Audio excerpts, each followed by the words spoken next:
চাচ্ছিলাম আপনাদেরকে একটু ফুল দিয়ে বরণ করতে, কারণ আমি দীর্ঘ 6 তারিখ থেকে না 5 তারিখ থেকে রোডে।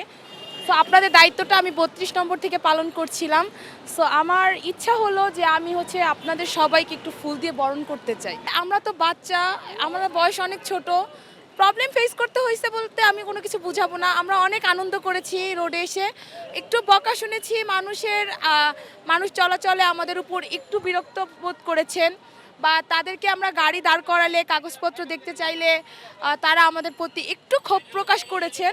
তবে সব কিছু মিলিয়ে আমি সবার কাছে সরি প্রকাশ করব যে আমরা তো বাচ্চা, সবার ঘরেই তো ছেলে মেয়ে আছেন।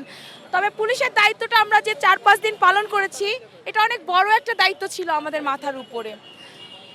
আর সবাইকে একটা কথাই বলবো যে পুলিশ আপনারা যারা আছেন, যারাই দায়িত্ব পালন করছেন, আর কখনো কোনো দুর্নীতির সাথে আপোষ করেন না, আর কোনো চাঁদাবাজি করতে দিয়েন না, দেশটাকে সুন্দরভাবে গড়ার প্রতিজ্ঞা তৈরি করেন।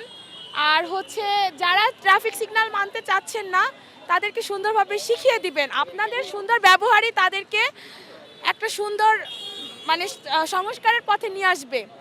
তো আমি আপনাদের কাছে একটা জিনিসই চাইবো, দেশটাকে আপনারাও আমাদের সাথে সুন্দর সংস্কারে নিয়ে আসেন। আমরা পুলিশের পাশে থাকি, আর আমরা পুলিশদেরকে অনুরোধ করবো যেন পুলিশ জনগণের বন্ধু হয়ে সব সময় আমাদের পাশে থাকে। এর জন্য পুলিশদের কাছে অনুরোধ থাকবে। আমরা অনেক সময় পুলিশ পলিটিক্যালি ইউজ হতো, এই জন্য আমরা কিন্তু 11 দফা আমাদের যে সংস্কার ছিল, এই সংস্কার কিন্তু আমরা কর্মবিরতি দিয়েছিলাম কেন? এই সংস্কারের জন্য। কিন্তু আমাদের যারা কর্তৃপক্ষ আছে ওনারা আমাদেরকে আশ্বস্ত করেছেন যে আমাদের এই সংস্কারটা হবে। সংস্কারটা যেহেতু হবে সেহেতু পুলিশ অনেকটাই প্রভাবমুক্ত হবে, তখন আমরা স্বাধীনভাবে দায়িত্ব পালন করতে পারবো। আশা করি ওনার যে বক্তব্য ছিল এটার সাথে আমরাও একমত।